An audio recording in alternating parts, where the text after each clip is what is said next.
para ya ir propiamente a las dos exhortaciones o a los dos documentos que nos tocan hoy. Quiero compartir con ustedes hoy 4 puntos que son, primero, un nexo y la situación que hay, porque ha habido en los últimos años respecto a la familia, al matrimonio, al amor en general. Después ya analizar algunos puntos, porque no se puede decir todo, de la Familiaris Consortio, que es la carta magna de fundación de ya la pastoral propiamente hablando de la Iglesia, aunque siempre ha habido pastoral hacia las personas y acompañamiento. Sin embargo, pues en la actualidad es mucho más urgente, para de ahí ir a Amoris Laetitia en una lógica de la continuidad y sacar algunas conclusiones. Bien, bueno, espero que no sea demasiado ambicioso mi proyecto, pero bueno, vamos para allá. Ok, entonces, un poco la lógica en el amor humano en general, pero sobre todo en la actualidad, es que las personas, o sea, la pareja entra con mucho entusiasmo, ya muchos no se casan, pero la mayoría se casa con toda la ilusión del mundo y a tarde o temprano hay una experiencia de agotamiento. ¿Qué significa agotamiento? Que el tanque del amor pues se va vaciando. Las tinajas, esas de las bodas de Caná, pues no tienen otro significado que justamente referirse al amor. De hecho, María le dice a Jesús, ya no tienen vino, se les ha agotado el amor. De hecho, llevaban ya un año casados y seguramente se refiere al amor. Necesitan.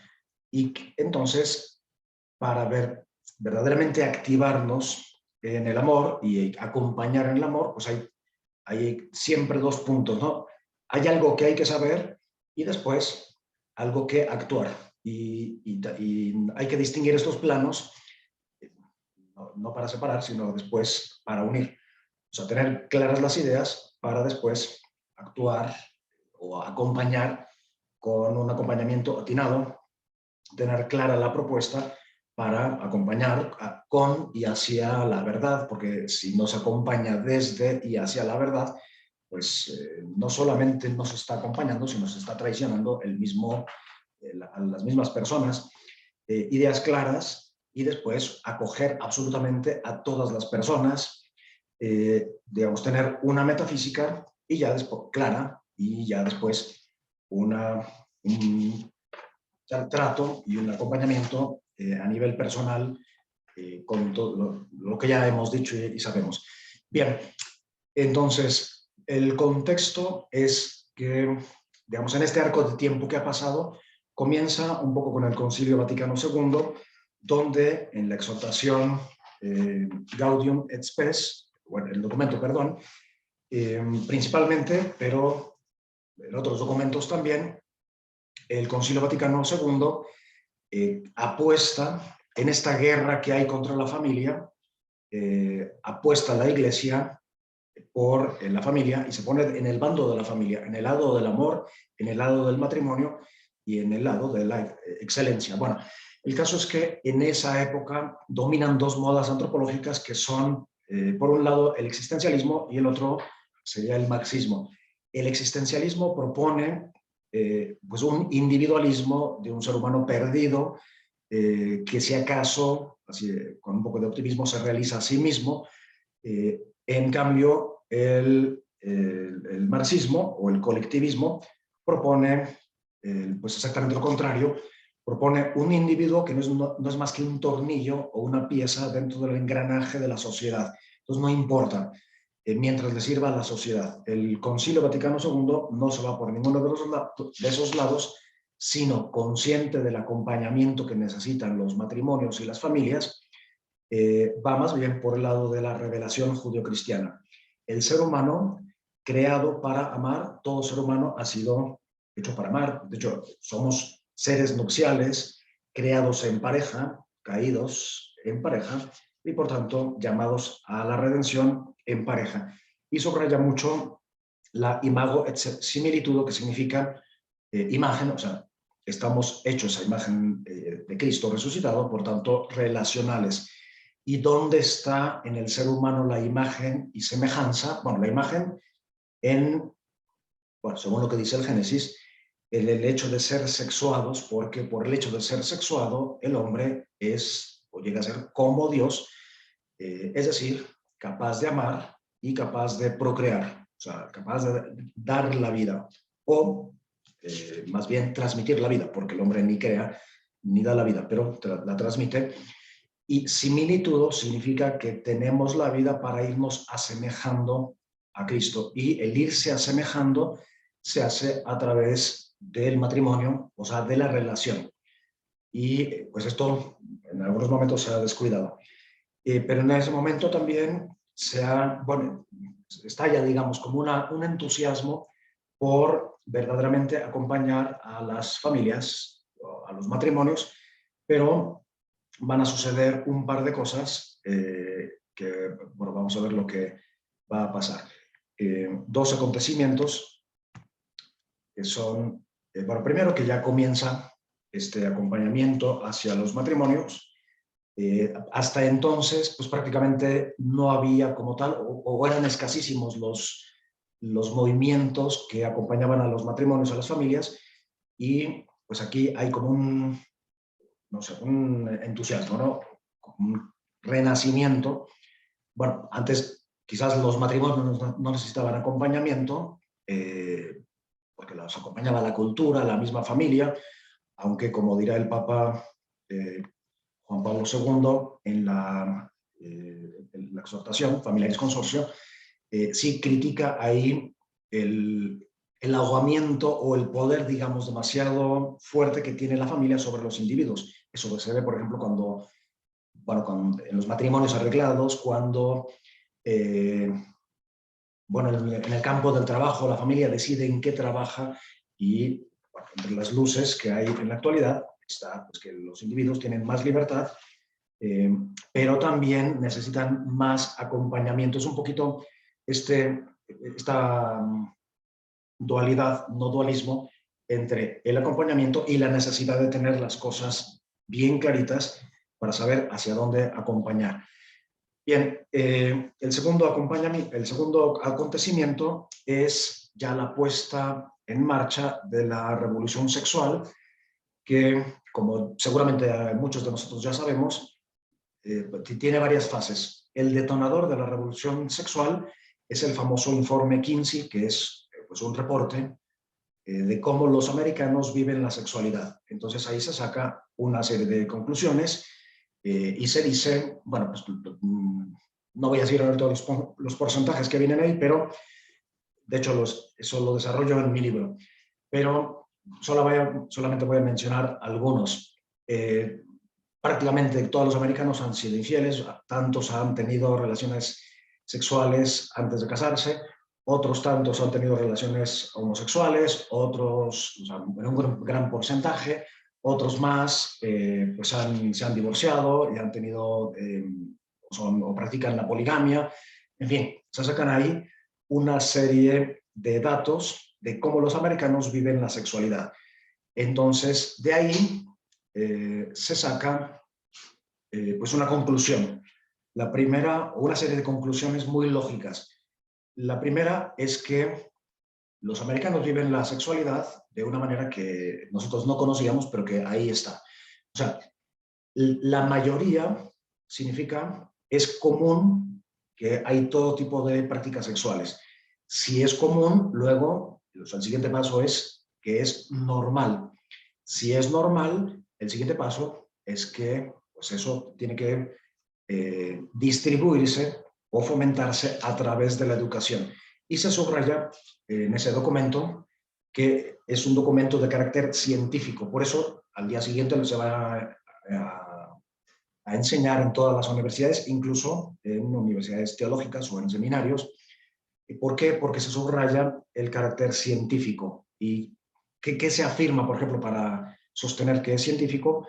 Bueno, que se han realizado experimentos sobre miles de personas de entre 2 años y 18 años, entonces ya se puede imaginar, y eso pues con la mano en la cintura lo presentan como algo científico y,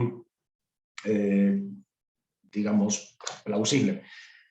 La segunda cosa es que se ha entrevistado a muchísimas personas y ya después algunas personas, algunos críticos nos han descubierto que pues está bastante sesgado o trucado porque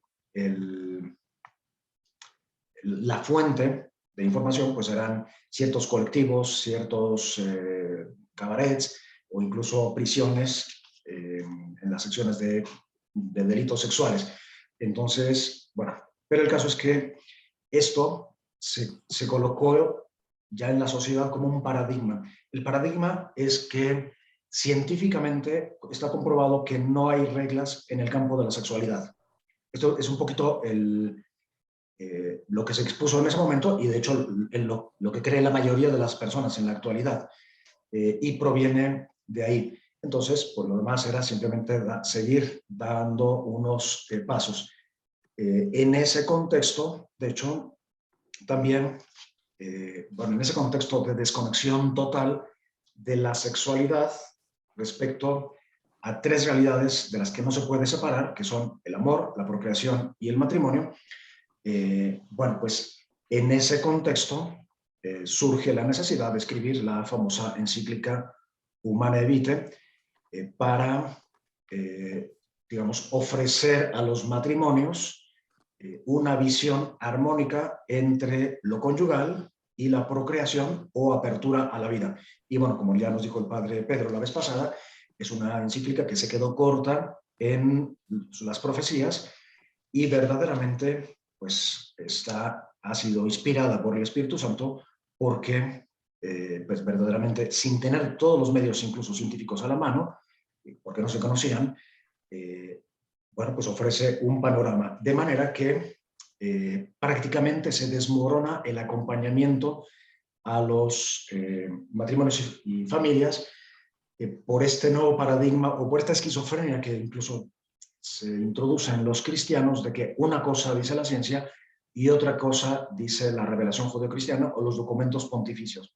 Entonces esto creó una gran desorientación, por ejemplo, respecto a lo que es matrimonio, familia, a las prácticas, a lo que se puede hacer, una gran confusión, por ejemplo, en el tema de la confesión, pues los sacerdotes se quedan ya sin una certeza sobre qué decir, porque muchas personas, de hecho, se opusieron a la Humanae Vitae, y la disolución, por tanto, de la práctica del acompañamiento, con las consecuencias amargas que ya sabemos y que están ahí como una profecía en la Humanae Vitae, o sea, el aumento de la violencia, las depresiones, los divorcios, el aborto y la cultura de la muerte, el amor líquido, la necesidad de terapias, las rupturas, la falta de dignidad en las muchas relaciones, no por malicia, el uso mutuo, la falta de proyecto y de sentido de proyecto, en fin, y desde luego que el descuido de los ancianos, por no hablar de la eutanasia. Y bueno, este es el panorama en el que este hombre, actor, teólogo, filósofo, es elegido papa y él, desde el inicio, va a decir: la Iglesia siempre ha apostado por la familia. Ahora, en una época de guerra contra la familia, el Papa y la Iglesia se pone del lado, en el bando de la Iglesia. Y pues va a salir prácticamente toda una artillería de la mente del Papa que tiene que ver con el acompañamiento más razonado a las personas. Están, por ejemplo, las 129 catequesis sobre el amor humano, que fueron interrumpidas solamente en 2 ocasiones, cuando el atentado, el 13 de mayo de 1981, cuando el Papa firmó la fundación del Juan Pablo II por la mañana con tinta y por la tarde con su propia sangre. La Carta a los Jóvenes, que es una síntesis de teología del cuerpo y del amor, el Sínodo sobre la familia, la fundación del Instituto Juan Pablo II, sus sacrificios por las familias y el 29 de noviembre, solemnidad de Cristo Rey del Universo, del 81, cuarto de mi pontificado, escribe o presenta esta exhortación que de hecho es fruto de ese sínodo para la familia. De hecho, aquí habría que añadir, pues Laborem Exercens, que tiene muchísimo que ver con la familia y es una apuesta porque la familia es la base de la sociedad. No hay doctrina social cristiana sin esa base. Bueno, ya la primera parte presenta algunas luces y sombras. Entre las luces, pues está, por ejemplo, que hay más conciencia de la libertad personal, más atención a los derechos de la mujer, de los niños, que hay relaciones entre familias que se apoyan unas a otras, en fin, otras luces que nosotros, y también hay sombras, que sería como la segunda entrada de la revolución sexual, con el constructivismo, que después será deconstructivismo, que propone una guerra de sexos, la destrucción de la familia y la sexualidad burguesa. O sea, eso de masculino y femenino pues es algo burgués, ligado al patriarcado.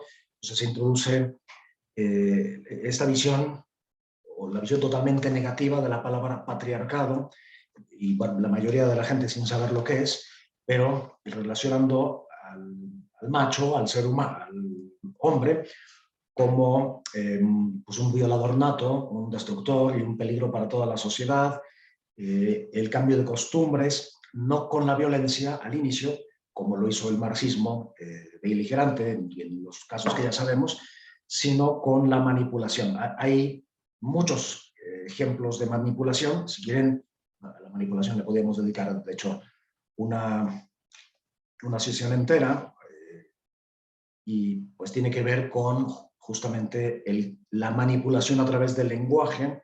Manipulación significa manejar a las personas, o sea, con las manos, cómo se manejan a los objetos, y manipula el que no puede convencerte, sino que quiere vencerte porque no tiene argumentos. Entonces te vence y se ejerce sobre ti una especie de violencia disimulada, que tiene muchas tácticas, pero sobre todo a través del lenguaje. Bien, y se introduce también la desconfianza en la relación, se ve al otro más como una amenaza que como una persona con quien hacer una alianza, porque somos seres de alianza. Bueno, como ven, estamos yendo más sobre el campo de la teología, pero teología significa reordenar las cosas desde Dios. Okay. Bueno, pues se introduce esta desconfianza, que es la acción propiamente de Satán. Satán significa el acusador, el que introduce la desconfianza entre los hombres y entre Dios y los hombres. Bien, ahí el Papa lo primerito que afirma es que la Iglesia, consciente de la grandeza del amor humano, propone una buena noticia, o sea, un evangelón, o sea, un evangelio, a todos indistintamente, y ofrece medios concretos para prepararse y vivir mejor el misterio al que estamos llamados, que es el amor. Ahí en los primeritos números dice: y la Iglesia está íntimamente convencida de que solo con la aceptación del Evangelio se realiza de manera plena toda esperanza puesta legítimamente en el matrimonio y la familia. O sea, la familia, el matrimonio, el amor, la sexualidad, es una buena noticia, pero que no se da por sí solita, sino que hay que entenderla y desde el Evangelio. ¿Pero eso qué significa? Porque no, suena bonito, pero ahorita vamos a ver qué significa. Y a mí me llama la atención que el Papa, que tiene como palabra clave o casi favorita la I, responsabilidad y amor y responsabilidad, persona y acción, fe y razón, siempre une las dualidades. Me llama la atención que aquí use la palabra solo, y de hecho casi esa va a ser la clave, es la palabra que nos va a acompañar durante el resto de esta sesión. Bueno, eso era de las luces y sombras. La segunda parte trata sobre el designio de Dios. Entonces ya hemos visto las luces y las sombras, entonces la necesidad de iluminar las sombras desde el designio de Dios. O sea, tomar conciencia de qué es el matrimonio. ¿Quiénes? Pues los que se van a casar y los que ya están casados. Y saberse metidos en el misterio. Entonces, ¿qué es lo que hace original o lo que propone el cristianismo sobre el matrimonio y la familia, bueno, que los esposos, esos que están casados o esos que se van a casar, están insertos en el misterio de amor, o sea, de alianza que hay esponsal, que hay entre Dios y los hombres. Si a alguien le interesa, después podemos reunirnos y dedicar ya con una explicación un poco más esponjada sobre esto. Pero digamos, el núcleo de todo es que los esposos participan del amor de Cristo esposo por la humanidad esposa, representada ahí en la iglesia, bueno, en Israel, en la iglesia hay otras figuras femeninas. Y de hecho, si analizamos las escrituras, se pueden analizar, seguir con diversos hilos conductores, pero uno que es absolutamente evidente es que esa relación está presentada a lo largo de todas las escrituras, desde que nace la historia de Israel, o sea, con Abraham, Génesis 12, hasta el Apocalipsis, está organizada, de hecho, como un casamiento judío. El casamiento judío tenía dos partes, que era el desposorio, que en esta historia se da en el Éxodo, en el Sinaí, a través de un banquete, que sería la Pascua, y ya la entrega del documento de matrimonio o del acta de matrimonio, que son las tablas de la ley, y son de piedra porque el amor de Cristo a esposo por su esposa, es la iglesia, la humanidad a través de Israel, es para siempre. La entrega de la tierra prometida, pues lo que el esposo le entrega a la esposa, después la esposa, ahí mismo Israel es infiel, como la iglesia ha sido infiel en muchas ocasiones, y bueno, es la época de los profetas que vienen a denunciar y con un lenguaje simbólico difícil de entender, pero muy claro en cuanto que es esponsal, presentan o invitan a la esposa a ser fiel y a convertirse y a caminar hacia la boda que se va a realizar. Y no es casualidad que los misterios más profundos de la vida de Cristo se den también en un banquete de bodas, que es la última cena, y la cruz, que representa la consumación del esposo por la esposa.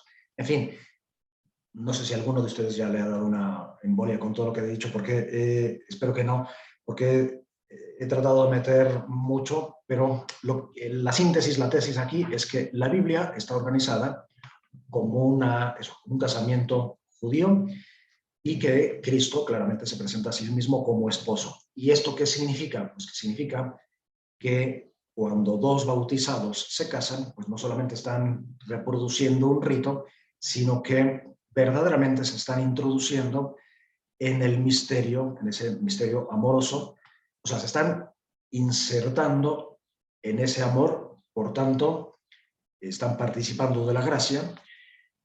Segundo, hacen de su camino, o sea, de su procesión, porque el matrimonio, la pareja, pues es una procesión, un camino, un viaje, por eso los egipcios siempre la representaban en una barca, es un camino de redención. La redención significa pues, el restaurar en nosotros la imagen perdida o deformada más bien de Cristo, caminar hacia la resurrección, lo que Juan Pablo II desarrollará ya después en la teología del cuerpo y del amor, que no solamente están las 129 catequesis famosas, y los esposos también en este tiempo, en la tierra, colaboran con la propia redención. O sea, la redención la realiza Cristo, el hombre no puede realizarla, pero sí puede colaborar en ella a través ya de unos gestos y unas prácticas de un poquito de esfuerzo y todo lo que va por ahí. Este cuadro, ya lo iba a comentar, pero ya lo comenté cuando hablamos del matrimonio y la familia en el módulo pasado, y pues esto es un misterio por descubrir. Y entonces, ¿qué significa que solo desde el Evangelio se entiende la grandeza del amor humano? Pues primero, es que hay que ser conscientes y acompañar a las personas, a las parejas, a que se están introduciendo en este misterio, o sea, en esa relación amorosa entre Dios y la Iglesia. Segundo, que ese es justamente el camino de redención. Y tercero, que la colaboración en la redención se realiza imitando a Cristo. ¿Y qué hace Cristo? Pues eso nos lo van a decir 3 textos, aunque hay muchos textos en las Escrituras. El primero son las bodas de Caná, en las que se constata que a los seres humanos se nos agota el vino, pero para eso está ahí Cristo. Basta que saber pedir, y saber pedir, pues hay que hacerlo como María. María no pide directamente, sino que expone simplemente la situación. No tenemos vino, ya sabrás tú lo que haces. Saber pedir y también saber obedecer. Entre paréntesis, todas las palabras que María pronuncia en las Escrituras, de hecho, son citas del Antiguo Testamento. No porque María fuera así una testigo de Jehová que fuera repitiendo por ahí frases aprendidas, no, porque vive en ella el misterio y le sale. De hecho, María les dice a los criados, haced lo que él les diga, que está citando el Éxodo, cuando los israelitas dicen, nosotros haremos lo que él nos diga. Pues María les dice, pues ya ha llegado la hora de hacer lo que él les diga, que es el esposo. De hecho, en las bodas de Caná, Cristo se presenta a sí mismo como el esposo. Y es uno de los textos en los cuales digamos, se puede adivinar que tiene que ver con la institución del sacramento de la Eucaristía, perdón, del matrimonio. Y por eso es el primero de todos los signos, porque el matrimonio es el primero de todos los sacramentos. Bien, el segundo texto, que también ya lo habíamos comentado en aquella ocasión, es este, simplemente es para constatar que la primitiva iglesia ya tiene la conciencia de que eso de estar casados es una participación en el misterio. Y bueno, es este, donde lo más importante no es solamente la sumisión mutua, lo que hacen las esposas, lo que hacen los maridos, o lo que deberían hacer, sino lo que se subraya es que hay que someterse por el hecho de estar insertos en Cristo. Entonces, la imitación de Cristo, que es lo que hace que colaboremos en la redención, pues consiste justamente en imitarlo, hacer lo que Él nos diga o lo que Él, de hecho, hizo, que es abajarse. Y esto está más claro en este otro texto que también les puse y que es clave para entender el misterio. O sea, Cristo ha venido para abajarse, que es lo que significa esta palabra ekenosen, se abajó, renunciando a su figura o forma de Dios y asumiendo una forma de esclavo hasta la muerte y muerte de cruz, Thanatu de Staurú, para divinizar, elevar al hombre. Entonces, esa es la lógica del matrimonio, ponerse al servicio, abajarse. Esto el Papa Francisco después lo va a decir, lo va a desglosar en la Amoris Laetitia. Bien, después el tercer punto, la tercera parte de Familiaris Consortio es, pues es como un desglose de cuál es la misión de la familia, o sea, cuál es la función y la misión de la familia. Bueno, pues el Papa ahí pone 4. La primera es la formación de comunidad, de una comunio o comunio personarum. De hecho, ahí se va a acuñar este locus, ya que se va a quedar. Comunio personarum significa una comunión de personas. Comunio es una palabra compuesta por ese sufijo cum, significa común, y munio significa regalo. Significa que la familia es una comunidad de regalos, porque cada uno, siendo absolutamente irrepetible, es un regalo para el otro. Y pues esta es una de las grandes convicciones en las Escrituras, y en la teología, y es que el ser humano es un regalo por excelencia que Dios se ha hecho a sí mismo. Entonces, ser verdaderamente don, no representar nada más papeles, reconocer al otro como un don, y ahí también habla y desarrolla los derechos de las mujeres, o los derechos que se le han negado en gran parte de la historia, el niño y sus derechos, y también la atención a los ancianos. La segunda función o misión, de hecho, de la familia, misión significa que ha sido enviada para eso, porque la familia no es un invento humano, ni mucho menos el matrimonio. ¿Ok? ¿Qué significa después el servicio a la vida? Bueno, esto lo puse aquí, que sería la segunda misión.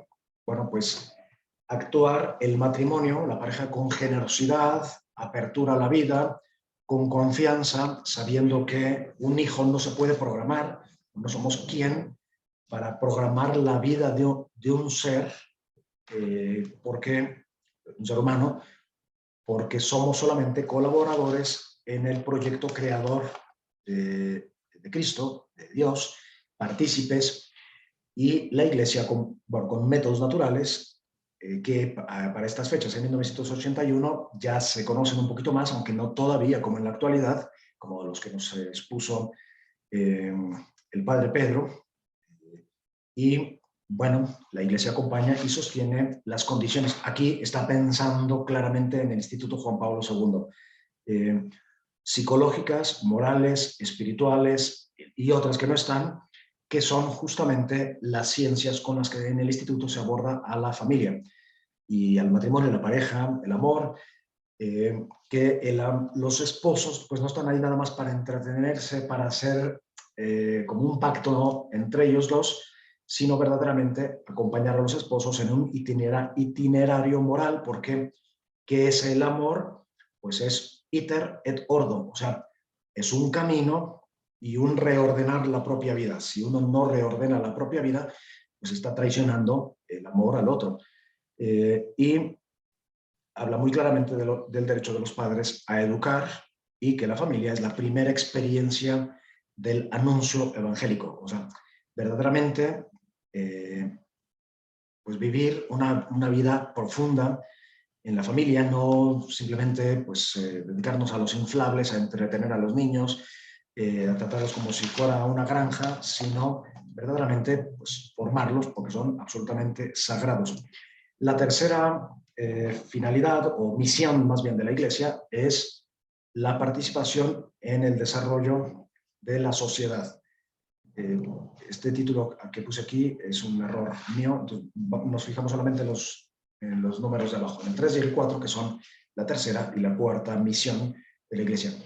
Participación en el desarrollo de la sociedad, aquí está pensando claramente en laborem exercens y, bueno, ¿qué significa? Pues que la familia es la célula primera, la vital, donde se da la persona y que es lo que genera la sociedad.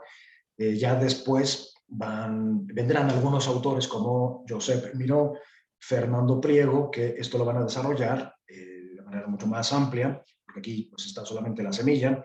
Significa que la familia tiene una función social, no es nada más un refugio, en algunas ocasiones sí que es un refugio, pero no puede ser nada más un refugio ni una célula ahí perdida, sino que está al servicio de la sociedad. Y la familia debe estar la sociedad debe estar al servicio de la familia. El Papa ahí habla de la Carta de los Derechos de la Familia, que ahí se compromete a escribir, porque le han hecho muchas preguntas, y que si queremos un verdadero nuevo orden internacional, pues solamente será posible a partir de la familia. Y la cuarta, que es la participación de la vida y misión de la Iglesia. O sea, la familia como un núcleo para la sociedad y también para la Iglesia. De hecho, la Iglesia está conformada por familias. Y, bueno, ser una comunidad de creyentes, y ahí da una serie de principios. Este documento es más, carga más las tintas en lo que hay que saber. pero sí tiene una cuarta parte donde habla ya de la pastoral. La pastoral es sinónimo de acompañamiento. La palabra acompañamiento es como la palabra más general para un tipo de, digamos, asistencia o una presencia que claramente tiene que ser de crecimiento y no solamente de lograr ciertas metas miopes en muchos casos. Entonces, pastoral, concretamente, es el acompañamiento, es la palabra que se usa para el acompañamiento en el contexto eclesial. Entonces, podemos hablar en el instituto de pastoral o de acompañamiento, y hay muchas formas de acompañamiento que ustedes ya practican, de hecho, que van desde el acompañamiento espiritual hasta las terapias, la consultoría, el coaching y otras muchísimas más. Bien, pues es un tiempo de acompañamiento. Las familias y las parejas ya no pueden por sí mismas triunfar en el amor, sino que necesitan ese acompañamiento y la iglesia se pone de su lado. Pero hay que crear unas estructuras, hay que formar unos agentes, porque no basta la buena voluntad, ni entretener, ¿ok?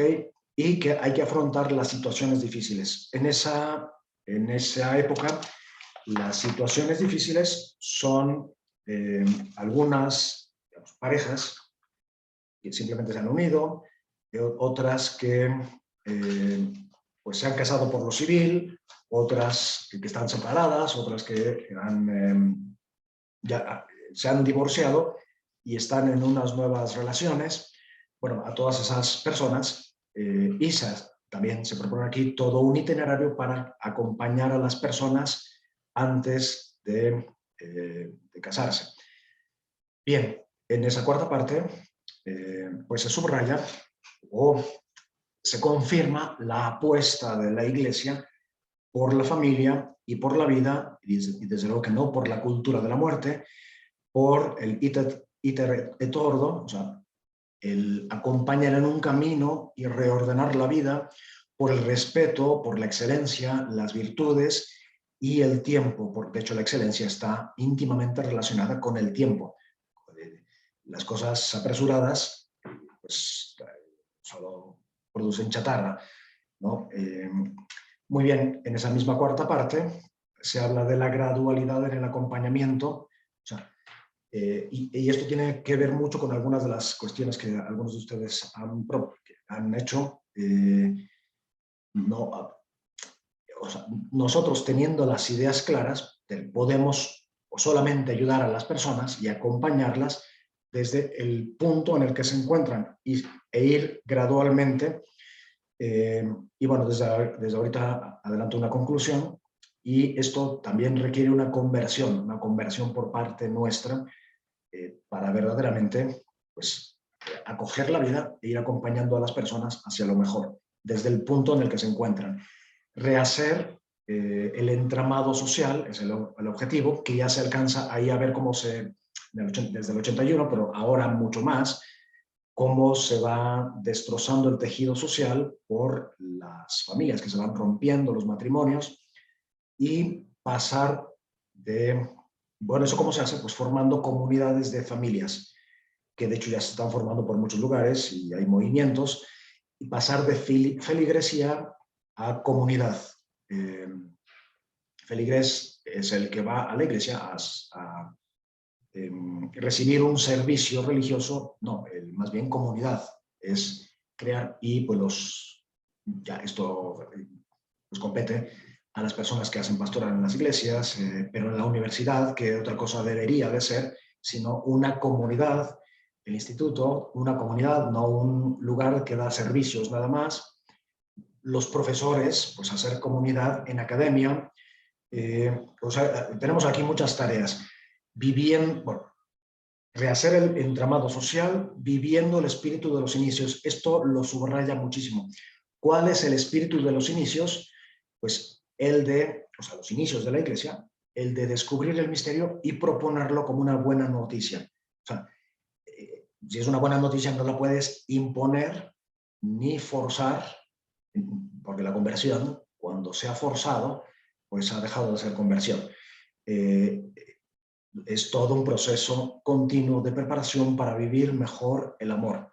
Y ahí subraya la castidad, que desde luego no hay sujeto humano sin castidad, porque castidad es lo mínimo que se pide para tener un dominio sobre sí mismo y no ser un guiñapo. Y pues, la castidad, que no es un estado ni una práctica, sino que es una virtud que consiste en amar en plenitud según el propio estado de vida y practicarla como cualquier virtud de manera que salga espontánea, pronta y permanentemente.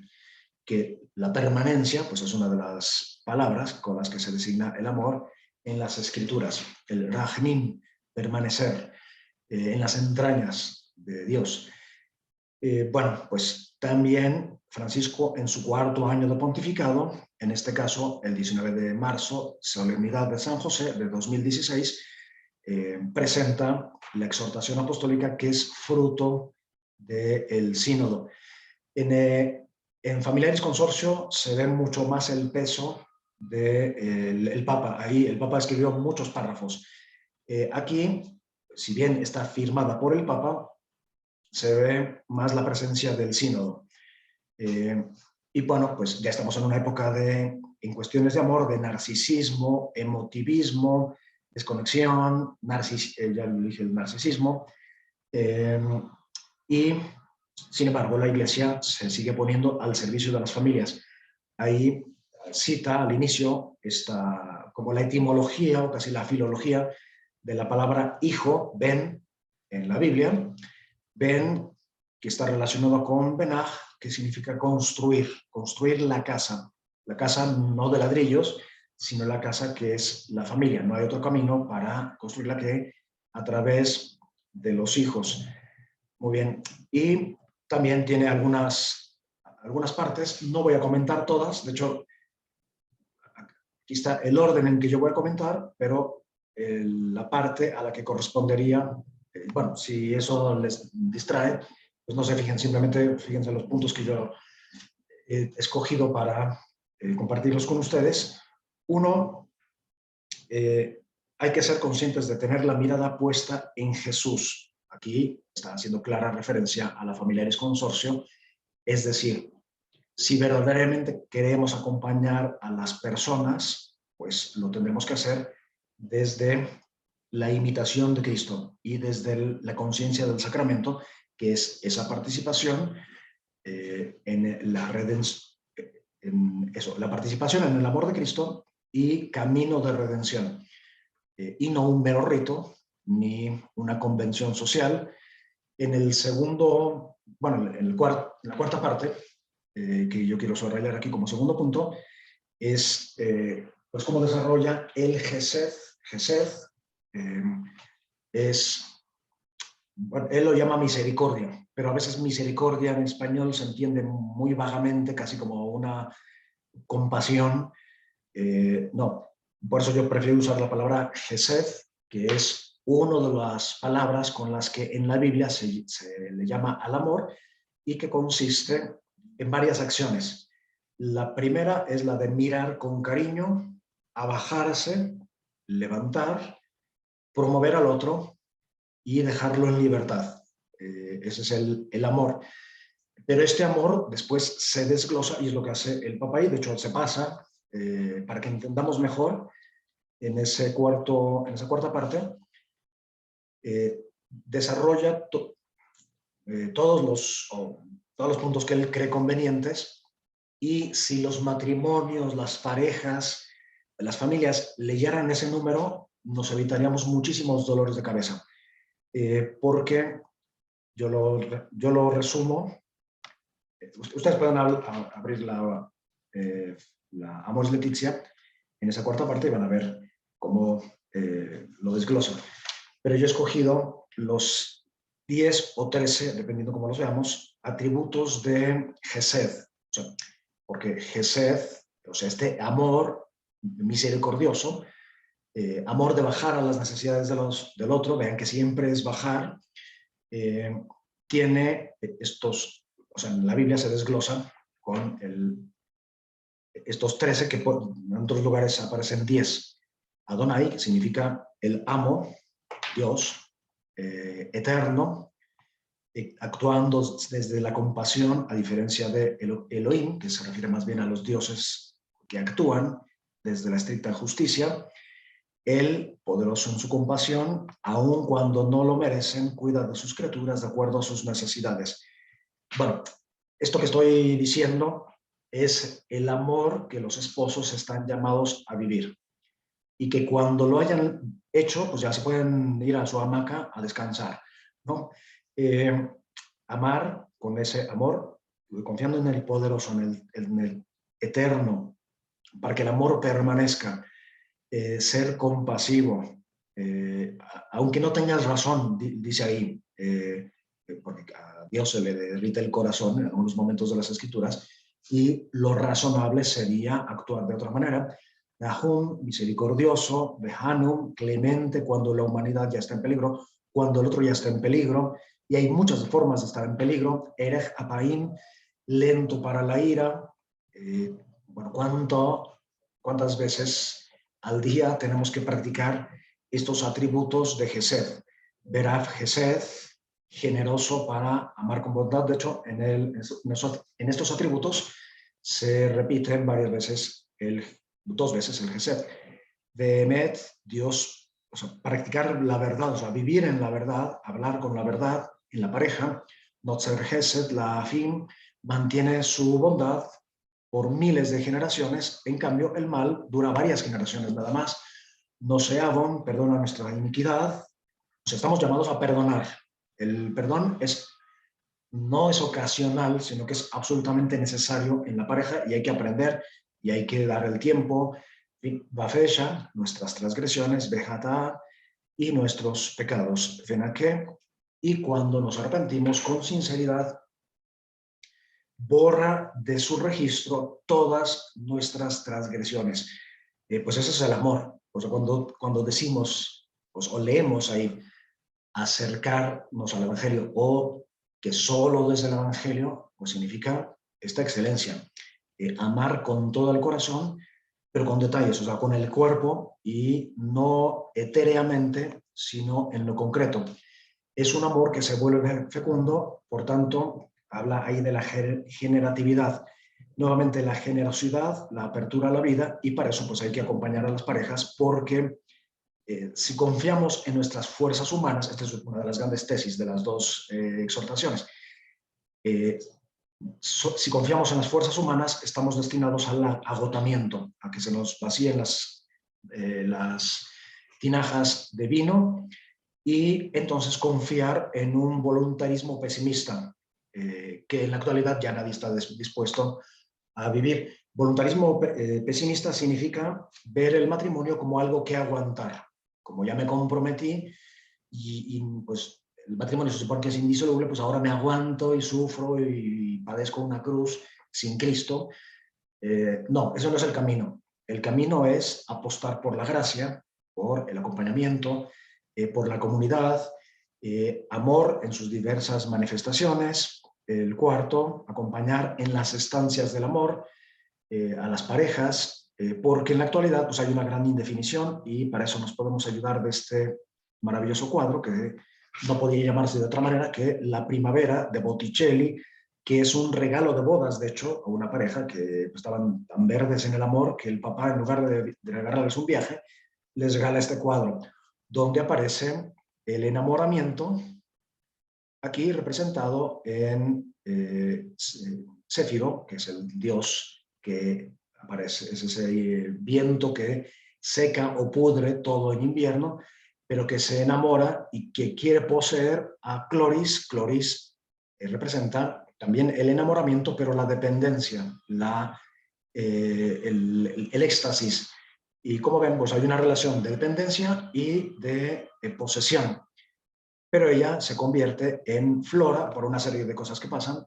Flora, que es la diosa que viste a la naturaleza en la primavera, y Flora siempre acompaña a Afrodita. Afrodita está bendiciendo y enseñando a la pareja. ¿Dónde está la pareja? Pues aquí, nosotros, o sea, la pareja que está acostada en el cuarto donde está ese cuadro, o donde fue puesto ese cuadro originalmente, que está transmitiendo a Afrodita. Bueno, la enseñanza y la bendición a esta pareja le está bendiciendo con las tres gracias: Edoné, Estia y Kalos. El placer, o sea, darse placer todos los días de alguna manera, la fidelidad y la belleza, no solamente maquillándonos, sino maquillándonos sobre todo por dentro, que son las virtudes.